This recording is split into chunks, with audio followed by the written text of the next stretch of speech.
Hey guys, welcome back to our 100-day challenge, and today is day 16th where we are going to talk about Terraform initialization. That is very important phase for any Terraform execution. That means if you want to work with Terraform, you need to understand this phase very clearly. Then only you will be able to understand how Terraform actually works. So what we are going to talk about in today's session, let's see. First, we will talk about the Terraform key features, what exactly Terraform provides. Normally, we have already discussed the high level overview of Terraform. Even we talked about Terraform configuration files, what types of files, how it will look like in our previous session on day 15. So let's see what are the core features we are having. Then we will talk about Terraform ecosystem. Then we will talk about the Terraform workflow, how step by step Terraform works and how we can start working with this one. Next, we will understand the Terraform initialization phase, what exactly it is, what is the purpose, what is the importance of this Terraform initialization. So we will also talk about the initialization process as well. It's very similar to Terraform workflow, but let's understand that process as well. In the last, we will talk about the importance of initialization. After completing the session, we will go through the Terraform questions to understand Terraform initialization. Now let's start without wasting time. So Terraform provides many features, but these are the core key features we can say. First feature is declarative configuration. That means that Terraform uses a declarative approach to infrastructure configuration, which makes it easy to understand and use it. So whatever we want to do by Terraform, we can define it in the configuration file. Next thing, it provide multi-cloud support. Yes, Terraform supports multiple cloud providers like Azure, AWS, GCP, and other cloud provider, which gives users flexibility and help them to eliminate the vendor lock-in if they are having any. Okay. Next feature it provide, it's a open source. As we discussed, Terraform is an open source and has a large active community that contributes to its development and its maintenance. And it is built by Hasiko. So these are the key features of Terraform. Now let's understand the Terraform ecosystem. If we talk about the ecosystem, that means the component which works together to perform full Terraform tasks. So what are those features or components we are having? We are having providers. Those are like plugins from the different cloud providers, which we can get it with the help of these providers. We can use the component of that one, or we can say we can manage the component of those cloud providers through Terraform. Next is modules, which we discussed in previous session. These are reusable code which we can use again and again as a function. Next is state file, which help us to track of resource configuration, or also prevent uh, duplication of the resources creation. So these are the main component which come into picture when we work with the Terraform. Next thing, now let's understand Terraform workflow. So it has 5 key steps.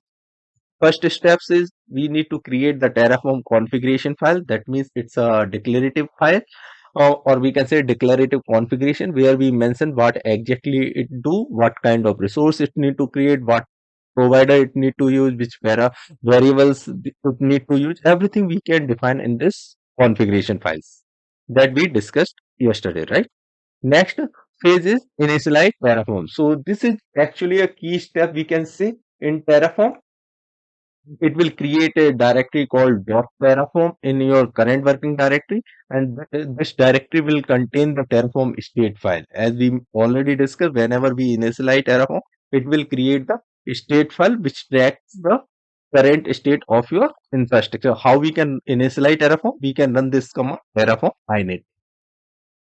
Next, we need to plan infrastructure changes. Before applying anything, we want to preview what exactly this configuration will perform, right? So we can preview that thing with the help of this command Terraform plan. Once you run this command, you will preview all the changes what Terraform going to do after you apply it. So next phase is apply infrastructure changes. When you run this command Terraform apply, all the configuration changes you define in your configuration file, those will be applied. Or if you mention like you are going to create some subnet, it will create there after applying. The last step is, if you don't want any resource that working for you, that is not working for you, then you can use this Terraform destroy command. What it will do, it will delete the resources in your infrastructure that were created or updated by Terraform. So this is the simple Terraform workflow: create, initialize, plan, apply, and destroy. This is the workflow. Now let's understand Terraform initialization. Okay, so what is Terraform init? So Terraform init command is the first command that we should run after writing new configuration file, or if we are copying from existing configuration file also, then we need to run this command. So what this initialization performs, right? We need to understand. So first it create the state file. Next it download and install providers plugins, so it will be available for you to use, for us to use. Next it download all the modules which is required for our Terraform to work. And the last thing, initialization is required before you run any other Terraform command like plant, apply, or restore. So before running these commands, it's always better to run this Terraform init command. So it's a process of setting up our working environment for Terraform. It includes like downloading necessary providers and modules and creating a state file. So state file is a record of infrastructure that Terraform has created or modified. So this is how we can define Terraform initialization.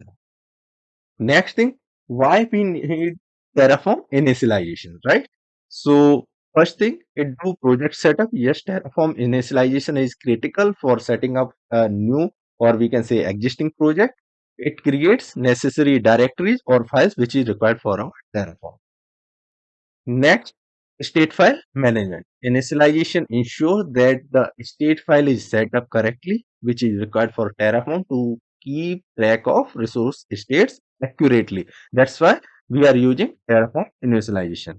Next thing, Terraform initialization resolve dependency. That means that initialization resolves dependencies and downloads required plugin to ensure that Terraform can manage the required cloud resources. Next thing, Terraform initialization downloads plugins which is required to work with Terraform. So Terraform utilizes a plugin based architecture that requires initializations to download and set up plugins correctly. Now let's talk about next thing. These are the steps which helps to initialize Terraform. So first step is create a new directory for your Terraform project. Next, we initialize the project by running the this init command that we discussed. Next, we need to run the Terraform plan command to preview what are the changes going to happen. And next phase is run the Terraform apply command, which will apply all the changes which is mentioned in this configuration file. Now let's understand purpose of Terraform initialization. So there are many purposes for which we are using Terraform initialization. First is environment configuration. Actually, initialization set up the environment for Terraform by creating a .terraform directory and configuration files. Next thing, Terraform initializations do provider configurations. So initialization configures providers for different cloud platform, which allow Terraform to manage resources across various cloud providers. Next thing, Terraform initialization do module setup as well, as initialization prepares modules for use and promote modularity and reusability. Next thing, Terraform initialization verifies the dependencies. So initialization ensures that all the modules dependencies are verified and downloaded, which ensures a consistent environment. Next thing, Terraform initialization downloads all the required plugins automatically after running the Terraform init command. Next thing, it provides version compatibility. Yes, Terraform initialization ensures that downloaded plugins are compatible with Terraform's version, and also highlight the importance of keeping Terraform up to date. Now let's understand the importance of Terraform initialization. What actually it provides. First, it provides repeatability and consistency. Next thing, it collaborate between teams effectively on any infrastructure project, so everyone can begin with the same baseline configuration. Next thing, it helps to prevent errors. So initialization plays a crucial role in error prevention by setting up correct environment. Now let's go through the knowledge check what we understood from the Terraform init or Terraform initialization. So first question is, what is the one of the benefits of Terraform initialization? The options we are having: creating infrastructure resources, ensuring collaboration among team members, downloading and verifying plugin compatibility, handling troubleshooting and error recovery. Okay. So what is the benefit of Terraform initialization? So the answer for this question is option C, downloading and verifying plugin compatibility. Why this is correct answer? Because Terraform initialization downloads and verifies the compatibility of plugins for your infrastructure configuration, which ensures that correct version of plugins are available for resource provisioning. If we talk about the option 1, why it is not correct? Because initialization alone do not create any resources. Next thing, it is not correct ensuring collaboration among team members because it's not the primary purpose, although indirectly it contributes to the collaboration, but it is not the primary benefit, we can say. Next thing, handling troubleshooting and error recovery. It is not the primary benefit, we can say, because it just prevent that thing. It don't troubleshoot or error recovery. So that's why these are not correct answer. Our answer is option C. Let's check about next question. That is, during Terraform initialization, what is the significance of downloading plugins? Option: it enhances collaboration among team members. It verifies the correctness of the Terraform configuration. It ensures that the availability of necessary providers and modules. It creates backup copies of Terraform state files. As we can directly see, it ensures the availability of necessary providers and modules is the correct choice here, because downloading plugins during Terraform initialization ensures that all the required providers and modules are available for use in the Terraform configuration. And if we talk about A, B, and D, these are not the primary purpose of downloading plugins during initialization. That's why we are going with the answer option C here. So guys, that's it in this video. I hope you find this video helpful to understand Terraform initialization and Terraform workflow. If you find this video helpful, then don't forget to click on like button, share with your friends for better reach. Till then, keep learning, keep exploring, and keep transforming. See you in next video with more concepts.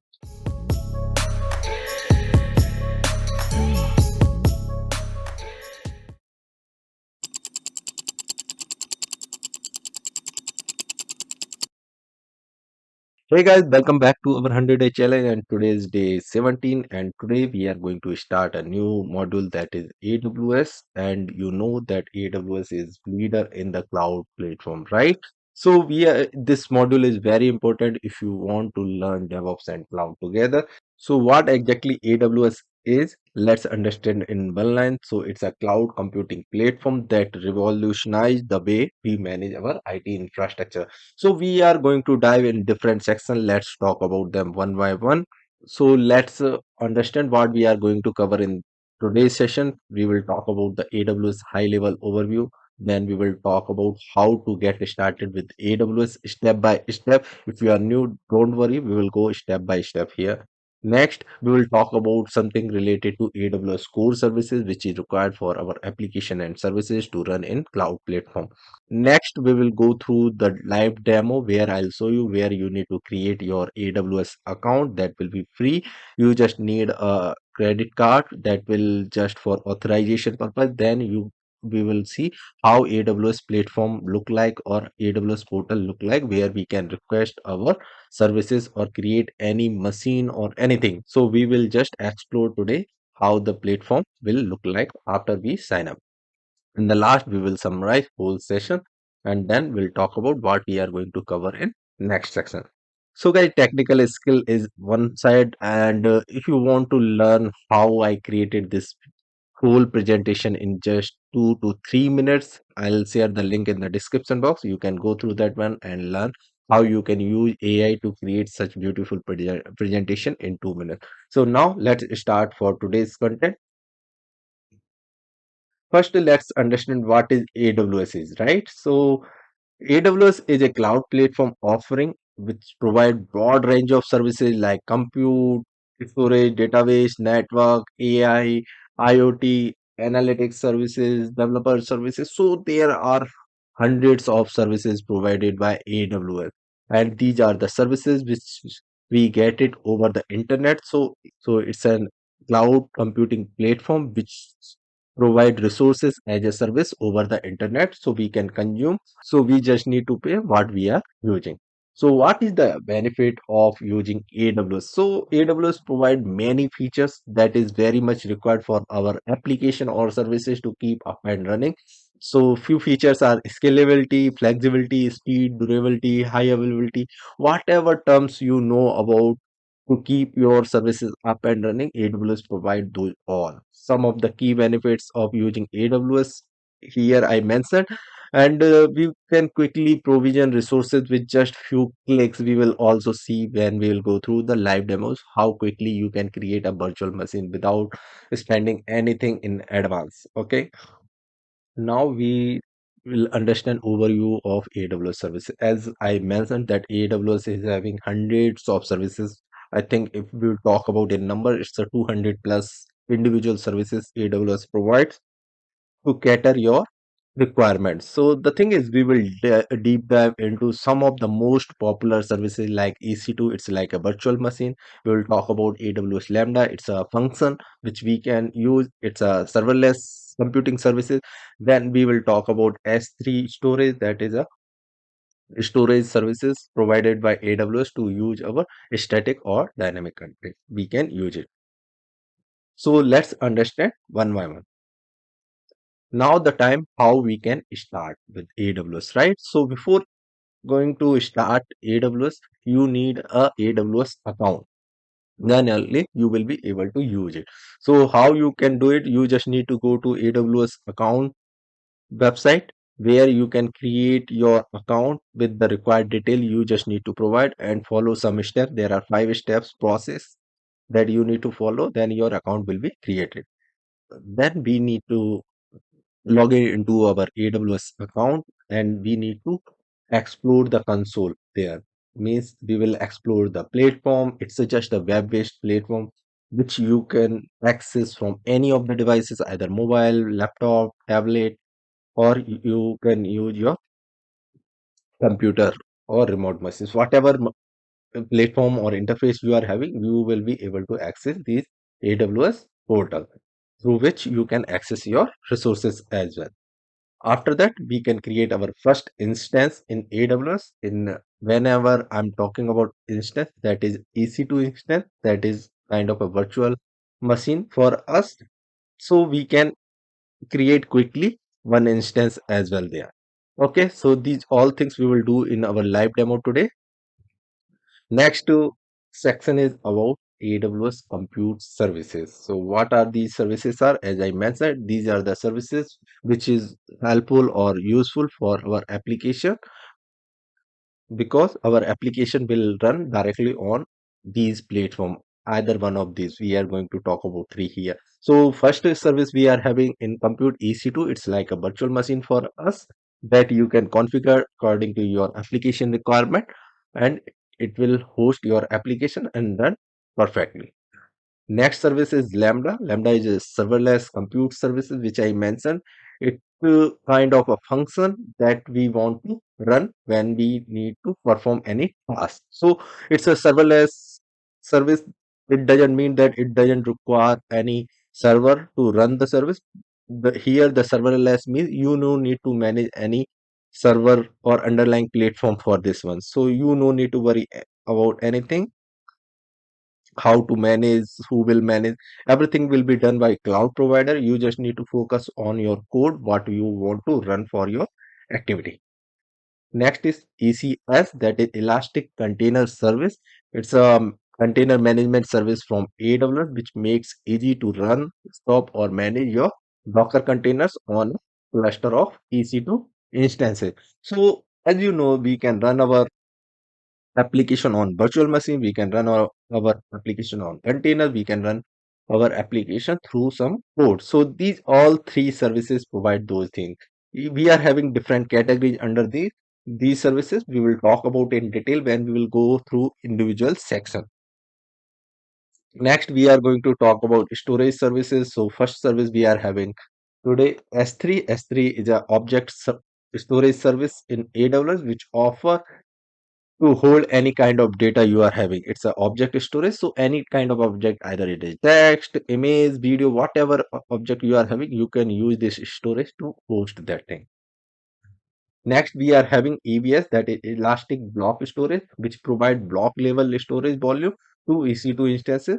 With this storage, we can create storage that is fully integrated with your EC2 instances. You can understand this storage like your hard disk within your computer. Okay, so with the instance, we can use this EBS storage where our OS will be stored. Next, we are having Glacier, as it's a low cost, or we can say the cheapest storage service in AWS, which is mainly used for backup or archiving purpose, which require long-term data storage. So it's suitable for storing infrequent access data. The data which we don't require frequently, we can use Glacier storage for that one, and we can keep our data for longer period of time through this storage service. Now let's talk about the networking and CDN services. What are these? So first service we are having VPC. It's like virtual private cloud, or we can say the s- separate part, or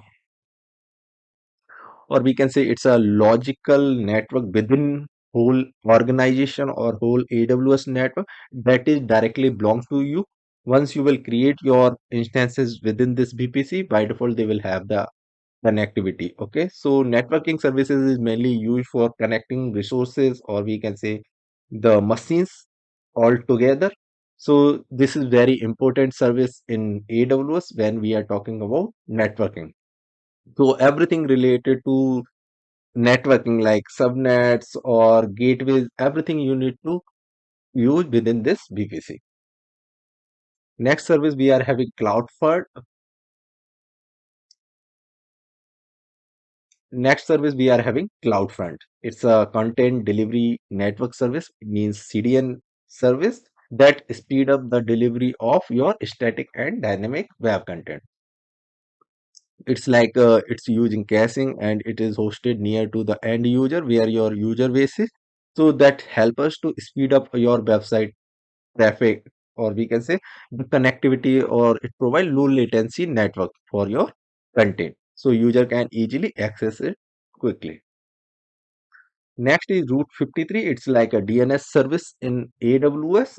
Route 53 is a scalable and highly available DNS service in AWS that routes traffic to the internet applications hosted on AWS. So these are the few important services in networking. Now let's go through the live demo. So guys, to create AWS account, you need to come to Google and you need to search AWS login. Then you will see these links, right? AWS account link and the console link. So to create account, you can use any one of the link here. AWS console login, you will come to this page from the first link, which is mentioned on Google. So here you will see the options about sign in and creating your AWS account. So you can use this create an AWS account that will help you to create your AWS account. Okay, so I have already an account created my account with AWS. So what I am going to use it, I'm going to use sign in to the console. So let me sign in and then I'll show you how the session will look like. So now you can see I have already signed in this account. Here is my account, and here you can see all the services which is provided by AWS, through which we can request any service which we want to launch. So if you want to create any service, you can, if you don't know where to go, you can directly search here. If you want to create EC2 instance or EC2 scaling group, you can come here. Once you will search all the listed services related to EC2, you will see here, right? So to create EC2, you need to come to this one, and you can directly go to this launch instance or click on this EC2. So on this EC2 instance page, you can see here the launch instance option. From here, you can create any EC2 instance for you. So let's create it. You can just provide the your machine name here. Then you need to choose your operating system image which you want to use. It's a Linux, Windows, you would do whatever you want to choose, you can choose. I'm just using by default one, and that is available for free tier one I'm using. Here it's a instance type, what type of configuration it should be. So here we are having some t-shirt sizes that we can also change, and here we can create the keys for our account if you want to access it from the command line interface. So this is the one, and you can have the options here. Next thing, you need to click on launch instance page. Once you will click on this one, it will ask you want create a new key pair or you want to use it without key pair. If you want to access it, then it's better to create a key pair for you. If you don't want, then you can go directly here with this option, but you will not be able to access it. It's just we can see if our instance is created or not, that we can do it from here. We can do it, we just need to follow, and now you can see our instance is creating, and we got the success message within a second. So now we can see our instance is created or not. Our instance is created, the state is pending. So it's just taking some time to create this one. After some time it will be into running state. Now you can see it's here. You can see other details as well related to your instance. Once you will click here, you will see the instance ID here. You can see the IP address belongs to this instance. You can see which image or platform it is having, and if you want to check how much storage it is having, you just need to come to this storage tab. Here you can see the size of this one. You can also modify these settings whenever you need it. Okay, if you want to connect, you just need to click on connect here, then you can access this one. Similarly, if you want to create any other resource in AWS, you just need to search. Like you want to create resource group for your account, you can create search for resource group and you can use it. Similarly, we will explore more this platform once we will go in individual sessions. So for the timing, we are just winding up this session for the demo. Let's go back to the summary for the today's session.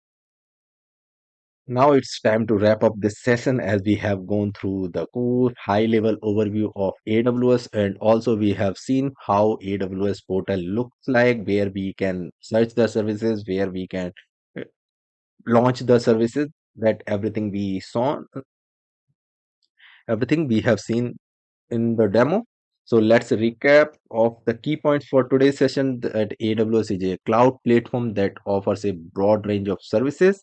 Next thing, you can set up your AWS account your own and navigate to the portal and start creating your own instances. Also we understood that AWS offers hundreds of services. Out of them, the core services we are having compute, storage, and network, along with CDN services.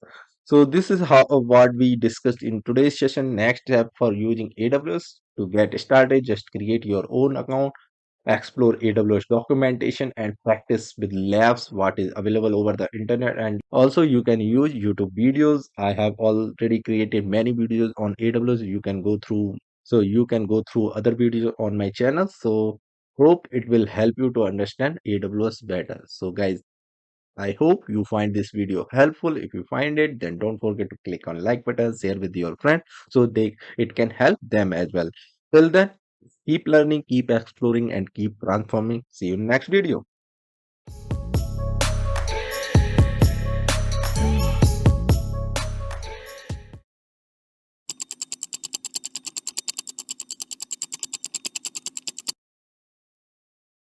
Hey guys, welcome back to our 100-day challenge, and today is day 18th, where we are going to talk about AWS architecture. We are going to talk today about AWS global infrastructure, where we are talking about regions, availability zones, edge location, local zones, and data centers. And next, we will go through some technical architecture. Next, we will see how this global infrastructure features like regions, availability zones, and edge locations helps in our technical architecture while we are designing the solution for our organization. So quickly, let's start. So first thing, let's understand the global infrastructure. As you know that AWS operates a global infrastructure that spans multiple geographic regions and availability zone around the world. This infrastructure is designed to provide high availability, fault tolerance, low latency access, or disaster recovery solutions. So here you can see few terms like regions, edge locations, and data sets. So what exactly the region is? Let's understand regions. So AWS is actually divided into multiple regions. Whole infrastructure is actually divided into regions. You can see here in the dots in the map, which is a separate geographic area which is in the world. So there might be a US East, West, or Europe region, or we can have Asia Pacific region. And there are many more. So right now, as per today, on AWS website, it's a 32 regions globally available with 102 availability zone, and it's spread more than 200 countries and territories. So these are the regions where we deploy our solution. Let's see how it will be defined and configured all the components within the region. If we talk about availability zone, what exactly the availability zone? That each AWS region is further divided into multiple availability zones. So you can treat this availability zone like a data center or cluster of data centers with redundant power, networking, and cooling, everything. That's why it provides high availability and fault tolerance. If we talk about availability zone within a region, which is a physical, separate, and isolated from each other, and the minimum three availability zones are available within a region. Okay, this question you can get it in your certification exams as well, but it's need to understand minimum you require three availability zone in a region, so it's available there in AWS. If we talk about edge location, what exactly the edge location is? AWS has a network of edge locations around the world that are used by Amazon Cloud Fund. This is a content delivery network service to cache and distribute content near to the end user. That's why if you configure your edge location, then latency of your website or web application is very less, so the user can easily access on very rapid speed. So edge locations are not same as a region or availability zone. It's used for content caching and low latency access. If we talk about data center, it's actually a physical location within an availability zone, we can say.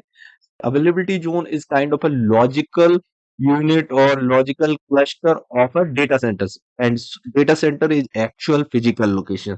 So normally in terms of defining or designing solutions, we always use the word availability zone, not the data center. But with behind the scene, what is happening? Data centers are physical location, and there might be possible that within a availability zone, one data center is there or multiple data center. Availability zone is kind of a logical layer for your data centers. Next is AWS local zone. So what exactly the AWS local zone is? It's actually used for running latency sensitive application which is needed close to the end user.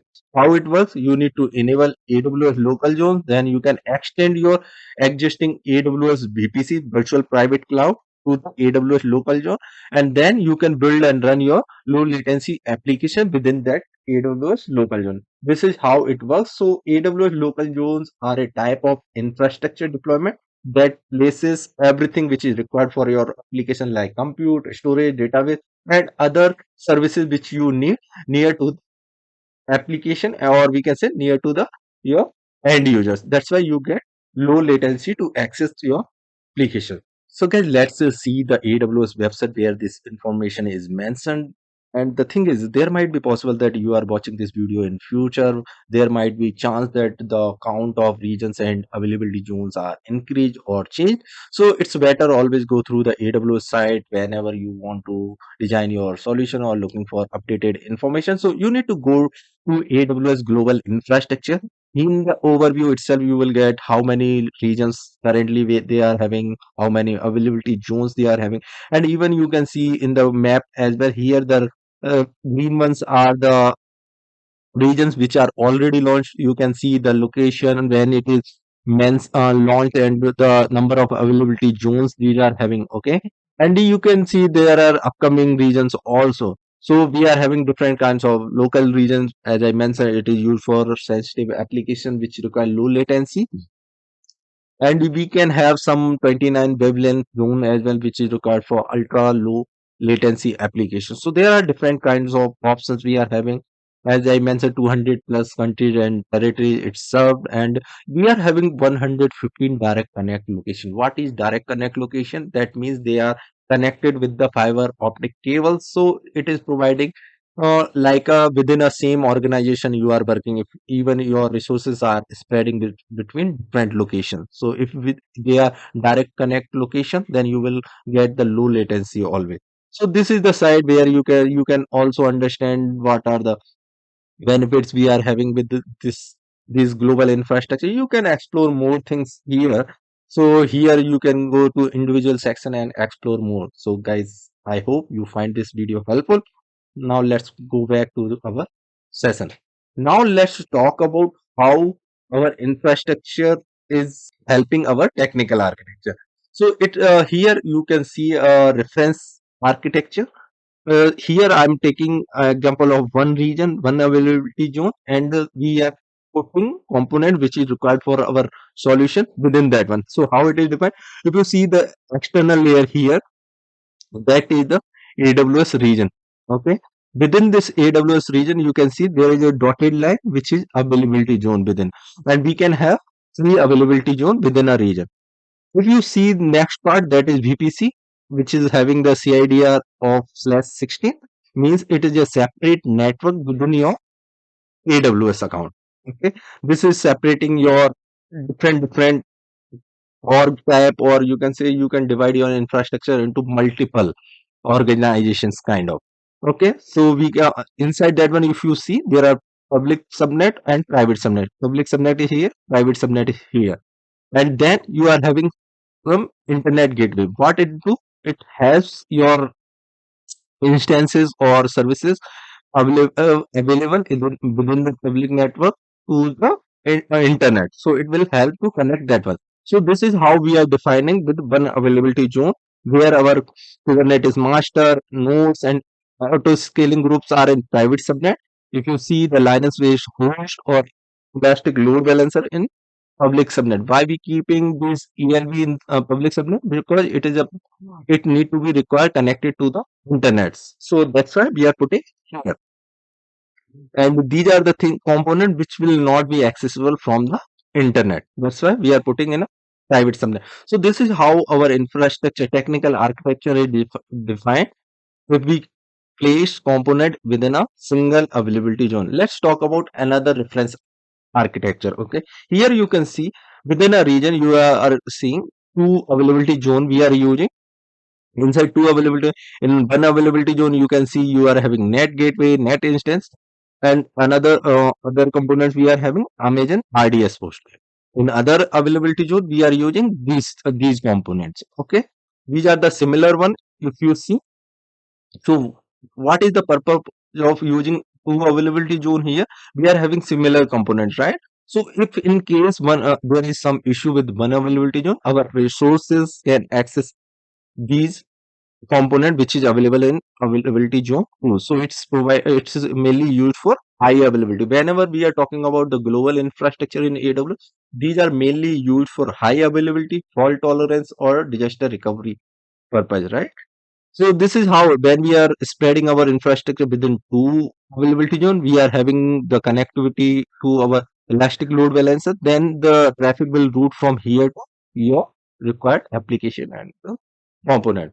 So this is how we define with two availability zone. We can have the similar kind of architecture with three availability zone. So it's having the same component what we are having in one availability zone. So this type of infrastructure, when we are using multiple availability zone, it's providing topmost high availability solution for your organization. So if something happened wrong with one availability zone, you no need to worry, because similar components are available on other availability zone. So it's a big, depend on your requirement, how much critical your application is or services is. According to that, you can use how many availability zone you need, or where you want to put your application and services. This is how we define our global infrastructure and our technical architecture. So guys, that's it in this video. In next video, we will deep dive into more concepts related to AWS. We will talk about the core services, which are compute, network, storage. So there are a lot of things we need to discuss in AWS. So see you in next video. Till then, keep learning, keep exploring, and keep transforming. See you. See you in next video.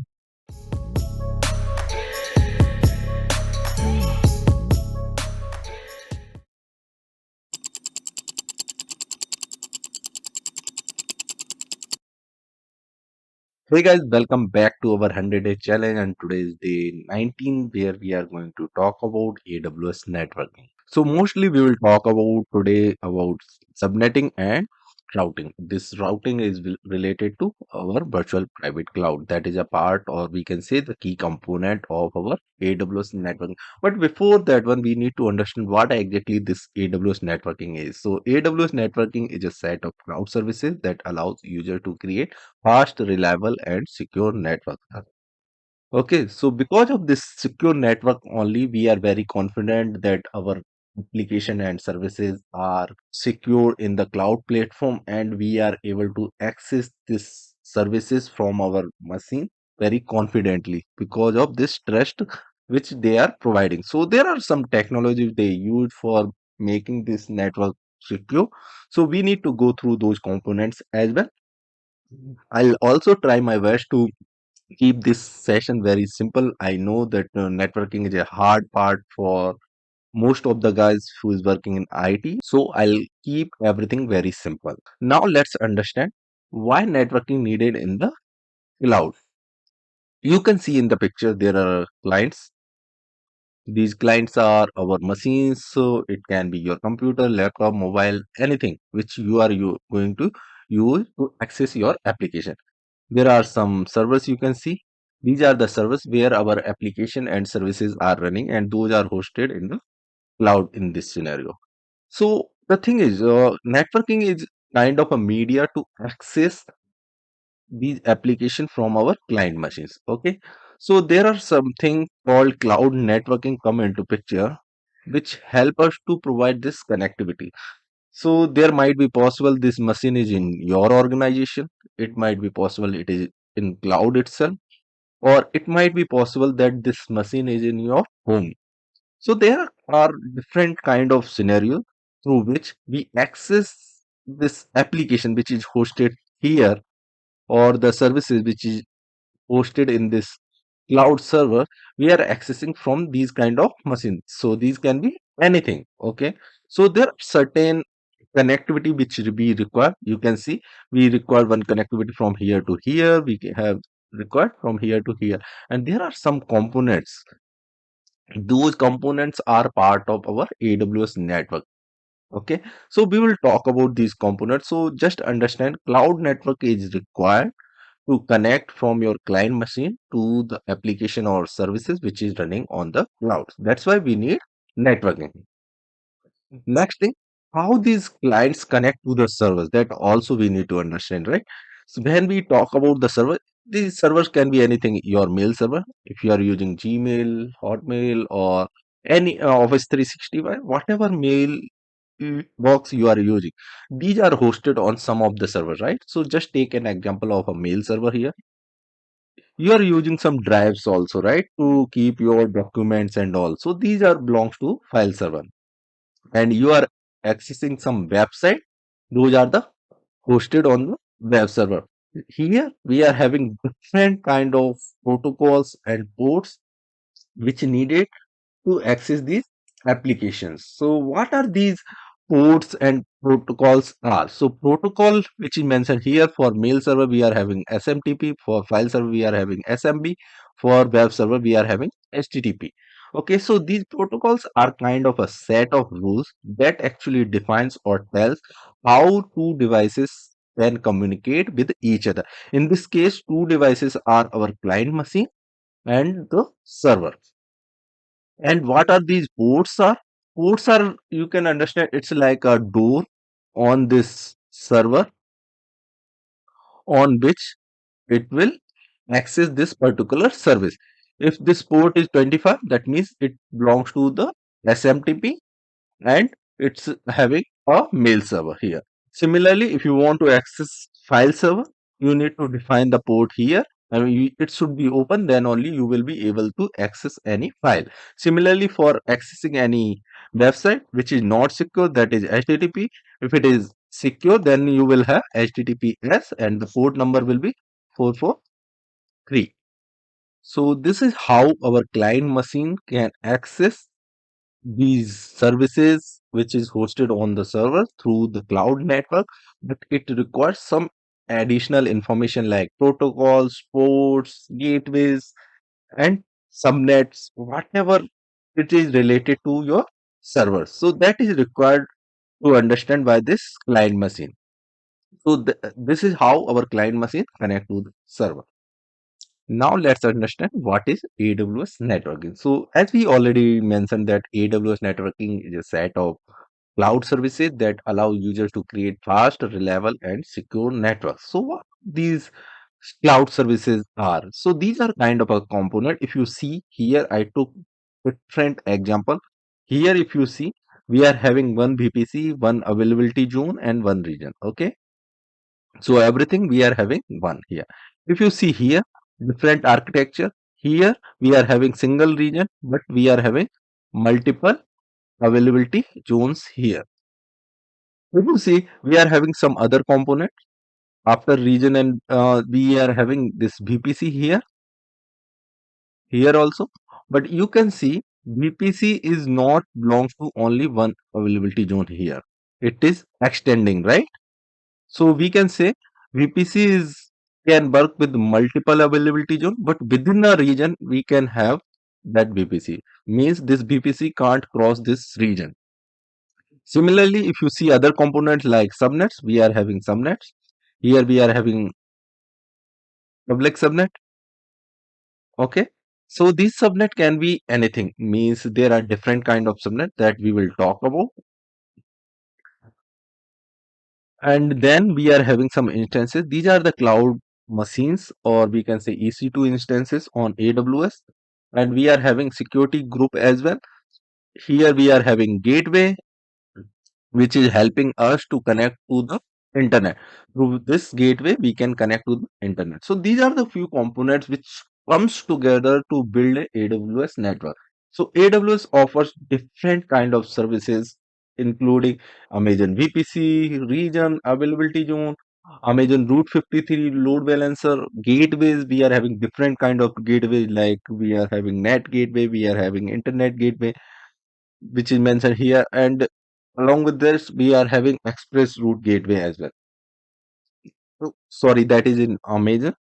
We are having direct connect gateway as well. So we are having different kinds of gateway. But what this AWS networking actually offers, it offers us that we can separate our cloud infrastructure. See, within a region, means in within our organization we are working for different department. We don't want that one department should have access to the system which belongs to different department, right? Or we can have multiple clients. We don't want that this client's machine should access this one, even those are belongs to our organization. Okay. So what will happen, this VPC, you can see, right? This VPC help us to separate this particular network into multiple. So we can have separate network for this client, for example, A client, for B client, and for C client. We can have different network. Similarly, it can help us to scale up our workload request, and also this network, what we are going to discuss, it help us to connect physical network to the personal private virtual network. So here the gateway you can see. Here it is helping us to connect to the internets. Similarly, we are having direct connect.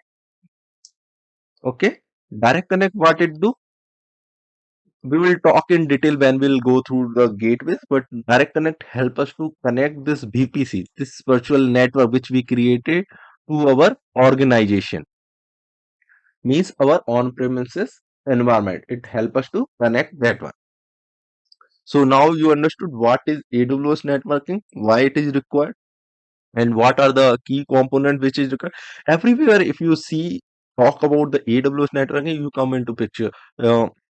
So you will discuss subnet, VPC, gateways. These all are the key components which is required to build our networking part within the AWS.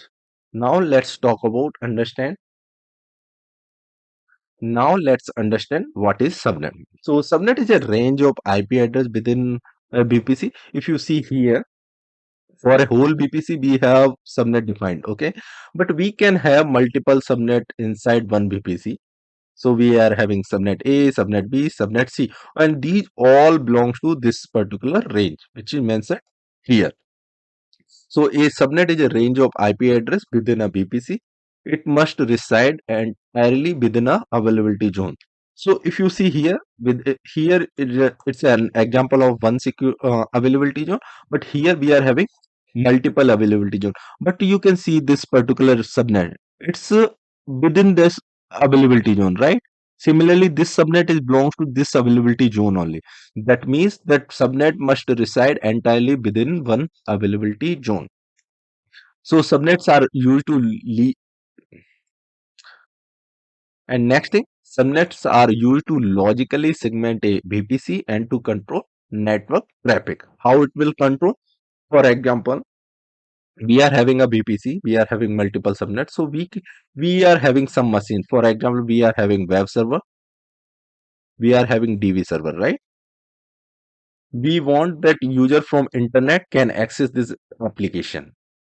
But do you want that this should have the access to your DBs as well? Means your end user which is sitting here can access this DB? No, you no, don't want, right? So in this case, what we will do, we will take one subnet as a public and we will take another subnet as a private.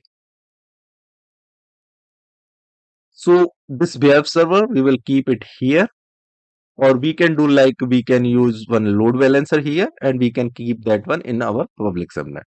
But we don't want this DB should access from the internet, so we will keep it where? We will keep it in a private subnet. So by default, they will not have the connectivity, and this is the best practice. This is how we logically segment VPC to different subnet, and then we can control the network traffic flow based on our requirement. Now let's talk about the types of subnet. As I mentioned, we are having different kind of subnet. We have already seen the private public subnet and private subnet. We are having one more kind of subnet. Those are known as a specific subnet. Those are used for some special cases which we require. We are having isolated subnet and we are having VPN only network. So VPN only network is actually required when we need to build VPN connection between AWS cloud to your machine. So these are the some specific cases. Just understand we are having four types of subnet, but we categorize into three: public, private, and specific or other subnet. Now let's understand what is VPC. As we already discussed, right? This VPC, it's a kind of a virtual network which is dedicated to your AWS account. So by default, when you will create your account, you will be dedicated. So whenever you create your account, you will have one VPC by default. So it's logically isolated from other virtual network in the AWS cloud, and we can launch our AWS resources, any resources which we want to use within this VPC. Here you can see instances, subnet, these all things we need to create. Even this internet gateway, when we want to use, we need to create this thing. So this should be within our VPC and we can launch these resources within our VPC, which is belongs to our account. So your account contains a default VPC for each AWS region, and you can also create additional VPC. If you want more VPC within a region, see, if you are having access to one region, region one, so you can have multiple VPCs also. And within a VPC, we can use multiple availability zone. So it's all depend on our requirement. If you are looking for high availability, if you are looking for scalability, if you are looking for disaster recovery solution, you can based on your requirement, you can launch our services accordingly. Now let's understand VPC routing. So VPC routing is actually a process of directing traffic within a VPC or to and from external resources. What does that mean? When I'm talking about within BPC, see, within BPC means within a BPC, we are having multiple devices, right? It can be your storage, it can be your EC2, means virtual machine, it can be your application server, database server, whatever component you are having. You need some connectivity between that one, right? So VPC routing is required to connect the two devices. Or also, if you want to access some resources or internet, then you require one more type of connectivity from here to here. So any kind of connectivity you require, by default within a subnet you have the connectivity, but when you want to connect from inside to outside, or you want to connect to different VPC, you require some gateways that we will talk about. When we are talking about connecting to outside world, here we are having two types of network traffic. One is inbound and outbound. Inbound traffic is something when from internet somebody is accessing our AWS network. Outbound traffic is required when we want to upload anything, means our traffic is going towards internet. When you are uploading any file to the internet, then it will be outbound traffic. If you want to downloading something or sending traffic from internet to your BPC or your AWS network, it is a inbound traffic. So whatever connectivity you require, this is known as a VPC routing. But how it works? So it's normally works on the basis of your destination, that is also known as target, and types of route you are using. So here you can see this internet gateway, right? So it is helping this instance or these instance which is available in this public subnet, because from public subnet we can have the connectivity to the internet. We are using this internet gateway, and in the route table you can see the destination will be, when you are talking about destination and local, if this range belongs to your VPC, that means here the route is within the VPC itself. So one resource from another resource, for example.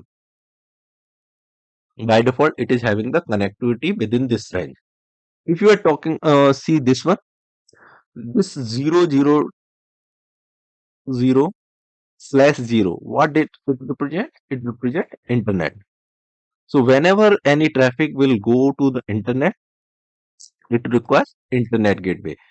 Internet gateway, in short, be known as IGW. So this is how we need to understand. If this machine, you can see, right, route this one, destination internet. For this one, it is having the connectivity here. So this is how actually VPC routing works, and it uses route table. And we will talk about these all key components in detail in our coming session. For the timing, just understand VPC routing is the process of directing traffic within VPC or external world. Now let's understand multi VPC routing. So we have taken an example previously for the VPC to the internet. Now we are having multiple VPCs. That means these VPC might be within belongs to same region, or it might belongs to different region. For example, VPC A is here, VPC B is also here, and VPC C belongs to here. So here we are having R1, here we are having R2.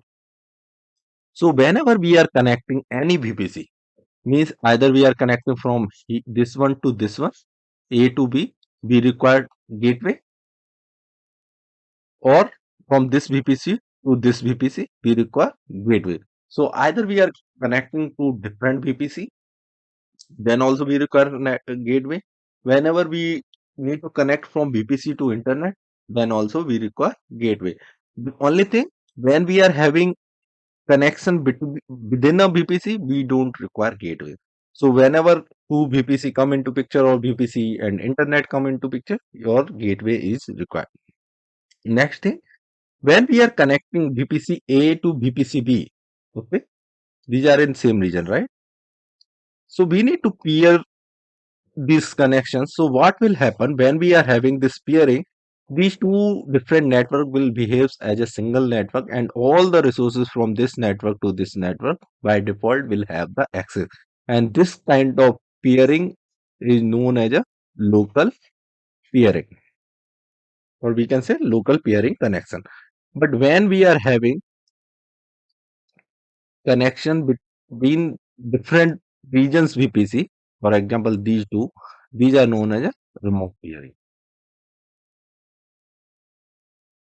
or remote peering connection. So this is how we need to understand how the routing works and what kind of gateway it required, what is the term we use when we are discussing these all things. So guys, that's it in this video. I hope you find this video helpful. If you like my efforts, then don't forget to click on like button, subscribe this channel for more videos and share with your friends for more reach out. Till then, keep learning, keep exploring and keep transforming. See you in next video.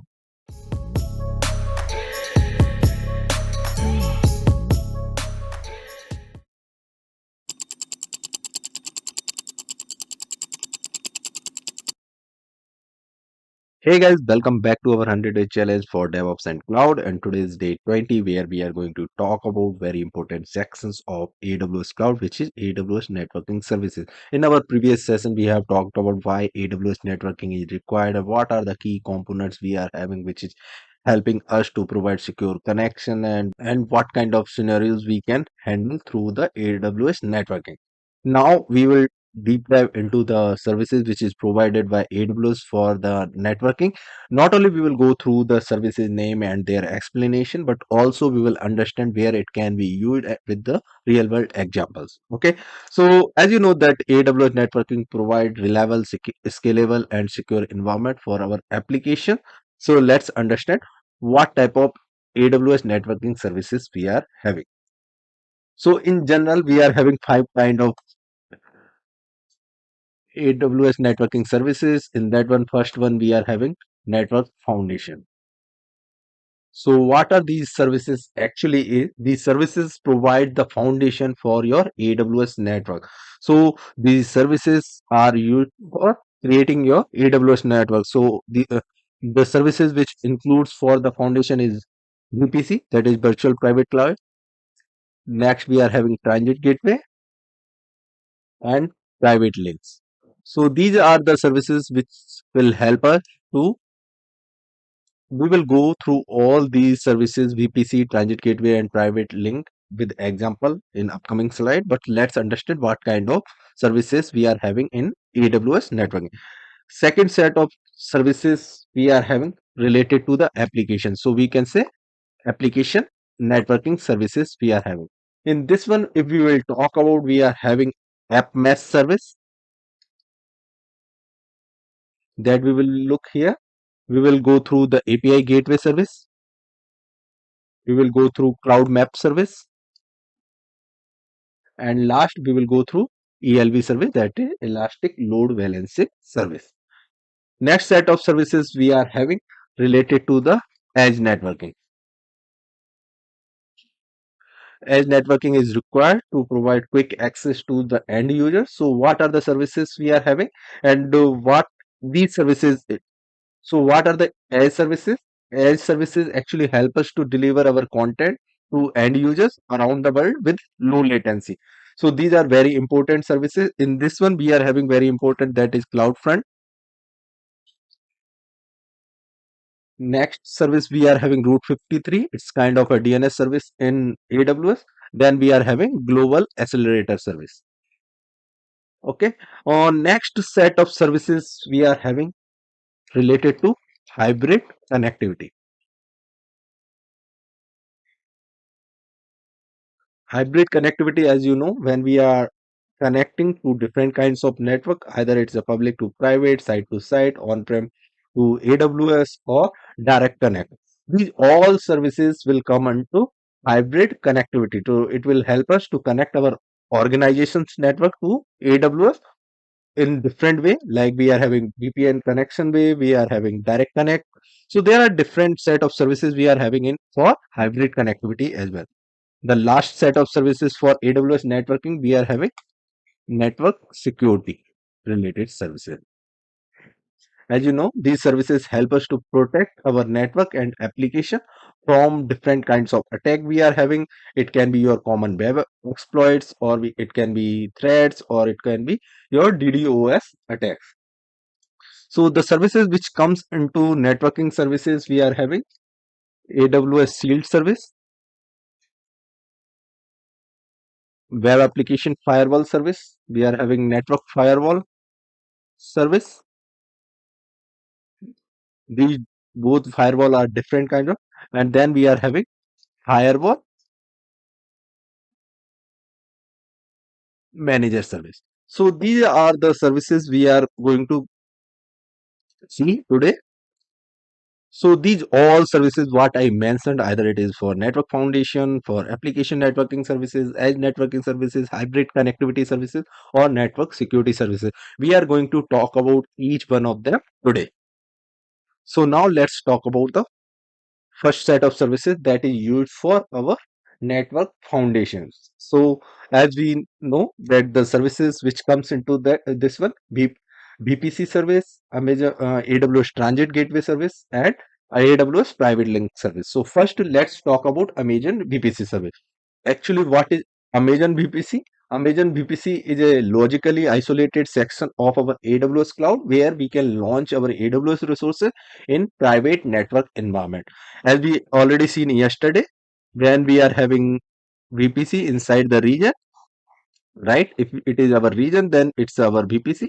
It's totally different, this whole environment. Okay, so we can have our private resources here. So we can use Amazon VPC to create a private network for our web application that can help us to isolate our application from other customers and the public internet. That way, that what actually it do in real time, it help us to improve security and performance. That's why we are using Amazon VPC service. So next service we are having AWS Transit Gateway service. It's a centrally managed and scale connectivity across your VPC's AWS account or on-premises network. As per this definition, you can see.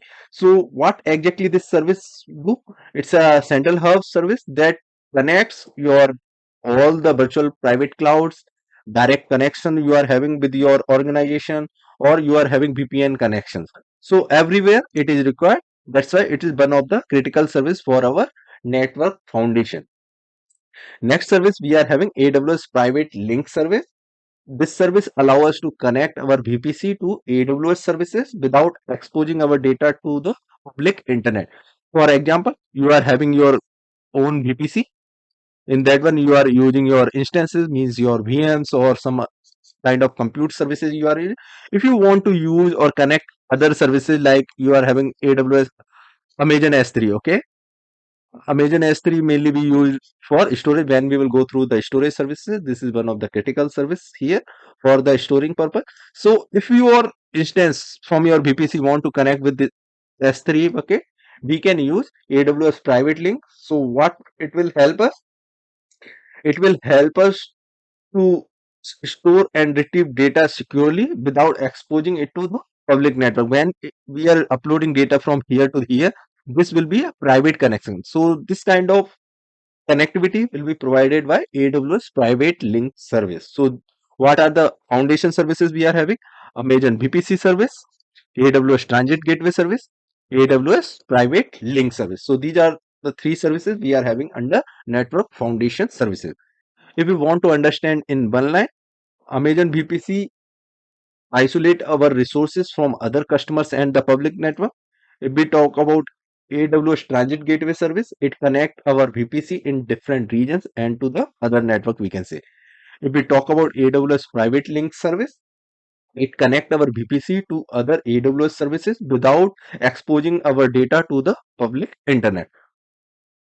Now let's talk about next set of services. So next set of services we are having application networking services. Before that one, let's understand what is application networking here. So application networking actually a process of connecting or managing the different component of our distributed application. For example, if you are using microservices, then you are having some API to connect those components, right? Between different microservices component. So it involves the tasks such as routing the traffic, load balancing, and providing security. So this is how we define application networking. Now let's understand what are the services we are having under application networking services. So first service we are having AWS App Mesh service. If we talk about in simple language, it's help us to monitor and control microservices application traffic across multiple services and environment. So AppMesh is a service that provides application discovery, routing, traffic management for distributed application. Also, it helps us to build and operate resilient and scalable applications. So this is very important service. If we talk about the example of AWS AppMesh service, we can use this service to manage the traffic flow between your microservices. So, as you know, that Netflix is using microservices, right? So, how the microservices work? It is dividing our whole service into chunks of services. Now, we can scale any component whenever we want very rapidly because now the size of this component is small than the previous one because we divided it into, and now the connectivity which is providing or the traffic between these two components is handled by this app mesh service. So this app mesh service allow us to implement feature like load balancing or service failover. Now let's talk about next service in this section, that is our AWS API gateway that help us to design, deploy and manage APIs with a serverless compute engine that scales automatically. So it's a managed service that makes it easy to build, publish, maintain, monitor, or we can say secure APIs at any scale. It provides a various features like authentication and authorization. Not only this thing, but also it helps us for caching and throttling. If we talk about the example of AWS API Gateway Service, it helps us to build public APIs for our application and allow our application to expose to client which is outside our VPC very securely. So, for example, you are having your application running into VPC or we can say Amazon Cloud. Here, your application is running. You want to give access to your customer. Then, what will happen? This API will help us to build that connectivity for you. So it helps us to expose our application's functionality to client. Now let's talk about next service, that is AWS Cloud Map service. So what is AWS Cloud Map service? It's a discovery service that helps us to register and discover services in our application. So it provides a unified view of our services regardless wherever they are running. So it helps us to track all our cloud resources and locate services in dynamic environment for better availability and scalability. So we can use this service to register our microservices with a service mesh, which is kind of a AWS app mesh service, so that allow service mesh to discover the microservices and route traffic to that particular service. So it's help. So this AWS Cloud Map service help AWS App Mesh service to discover the microservices and route traffic to that particular service. Now let's talk about next service, that is elastic load balancing service. As we can see, it's for used for load balancing. That means it automatically distribute incoming traffic across multiple targets to increase throughput, and also it enhance fault tolerance. So it's a service that distribute incoming traffic across multiple instances of our application. For example, if we are running our application into multiple instances, so what it do, as per algorithm, it divide that incoming traffic to multiple instances. So it provide a variety of load balancing algorithm such as round robin or least connection, whatever we configure. So we can use this service to distribute traffic across multiple instances of our web application or other kind of services we are having. So it help us to improve the performance and scalability for our applications. So these are the four important services from application networking service, but we are having one more service, that is Amazon VPC latest service.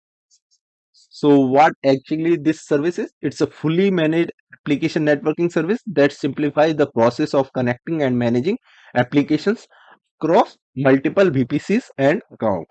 That means if your applications are running into different VPCs, so this service help us to connect application between these two VPCs. So what actually it is helping? It help us to provide unified view of our network that makes easy to manage traffic flow and security policies. So this is the fifth service we can say under application networking services. That is Amazon VPC latest service. Now let's talk about next set of services. So next set of services we are having from Edge networking services.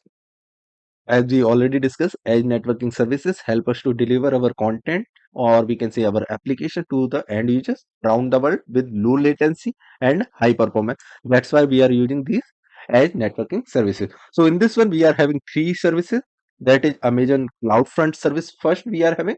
So it's kind of a CDN service, that is content delivery network service, that delivers our content to the end user with low latency and high performance. So we can use this service to deliver our website, or we are having any web application content to the end user around the world with very rapid speed. So it can be useful for improving the user experience and reducing bounce rate.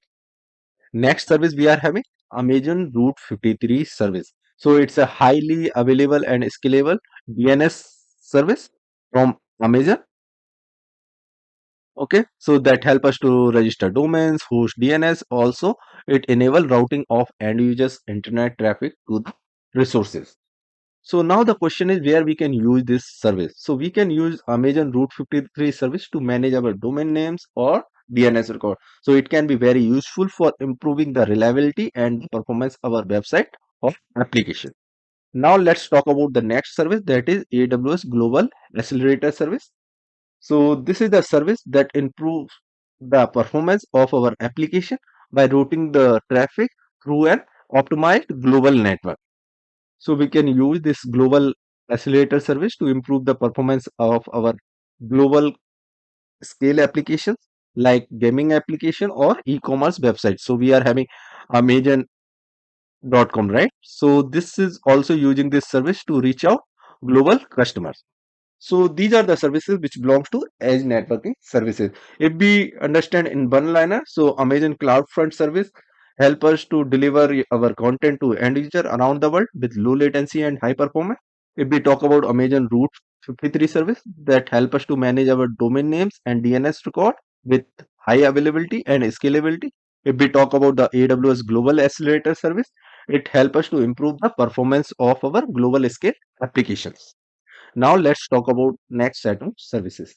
Here we are having hybrid connectivity services. That means we are going to connect different kind of network, not the similar type of. So here we are having four services. So the first service we are having AWS Direct Connect service. So AWS Direct Connect service is a dedicated network connection between our organization and AWS. For example, if you are having your data center here and you want to connect to AWS, that need dedicated connection, or we can say high speed connection, or we can say reliable connection, at that time we will use this AWS Direct Connect service. Next service we are having AWS site to site VPN service. So this is the secure VPN connection between your on-prem network and your VPC. For example, you are having one VPC in AWS cloud. If you want to connect your organization network to this particular VPC, then you can use this site to site VPN connection here. So it will help us to access our AWS resources from your on-prem network, or we can say it's a extended version of our on-premises network to the cloud. That is AWS Client VPN service. It provides secure and easy to use access to your corporate network for remote employees. So whenever you need a secure VPN connection between your remote user and your VPC. That means you are having VPC here and you want to have a connection to some particular user, that is your remote user. Then you want to establish a connection or give access to this VPC to this particular user. Then you can use this service, AWS Client VPN service. How it is different than AWS site-to-site VPN? Here we are giving whole organization access to one VPC. Here we are giving a remote user who is working from the internet to this particular VPC. Next service we are having in hybrid, AWS Cloud WAN service. WAN is for wide area network service. So it's a managed wide area network service that connects our organization data center, or we can say our remote office or any branch office to AWS. So this is kind of a different kind of network we are having, and we want to connect that to AWS. Then we can use this service. Okay. So so this service help us to make our infrastructure as a global network that connect our all the on-premises network to the cloud resources and simplify network management and also improve performance. So now it's time to understand these all services in one line. If we talk about AWS Direct Connect service, this is the dedicated network connection between our on-prem data center to AWS, which is I mentioned here. Here it is your organization. When we are talking about AWS site-to-site VPN service, it's a secure VPN connection between our organization to any VPC inside AWS cloud. If we talk about AWS client VPN service, this is the secure VPN connection between your remote user and your VPC.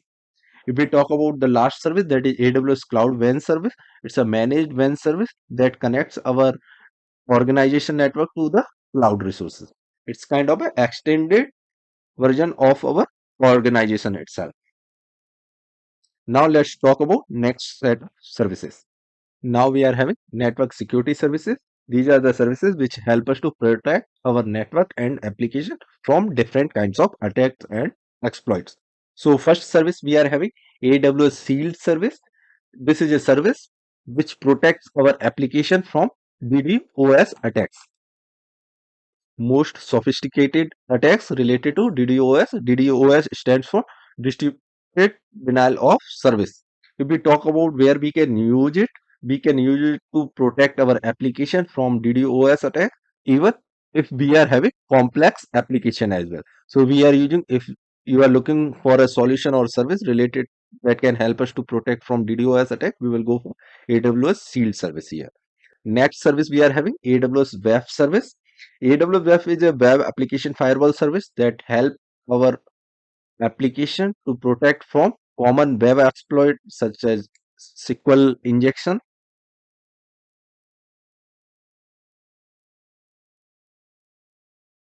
or cross-site scripting.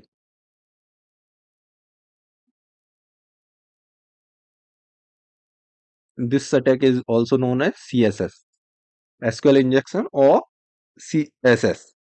So this is one of the important service from security. So mainly we get one question from this particular service. So we need to understand this help us to protect from SQL injection attacks or cross-site scripting attacks. Now let's talk about third security service, that is AWS Network Firewall service. Network firewall service is a managed firewall service that allow us to filter traffic between your VPC and the internet. So it provides a comprehensive set of security features like intrusion prevention, denial of service protection, or application security. So if you are looking for solution for intrusion prevention, then we can go for this AWS network firewall service because it helps us to filter traffic between our VPC and internet. So it helps us to protect our network and application from wide range of threats. Now let's talk about the next service, that is AWS Firewall Manager service. This is a central place to manage or audit our firewall rules across multiple VPCs. So if you are having firewalls in any VPCs which you belongs to you, we can use this AWS Firewall Manager service. It's a central service that help us to manage and audit from a single place. So it's easy to create and enforce consistent security policies throughout our network. So it's also very important service if you are having the large environment and you want to manage your all firewalls from a single place. So these are the services from the network services we are having. Let's see next. So guys, that's it in this video. I hope you find this video helpful and understood all the AWS networking services. Here we are having 5 different categories of services which covers all the services from AWS networking. So if you find this video helpful, then don't forget to click on like button, share with your friends and subscribe this channel for more useful content that can help you to learn faster. See you in next video where we will deep dive more into other section of AWS.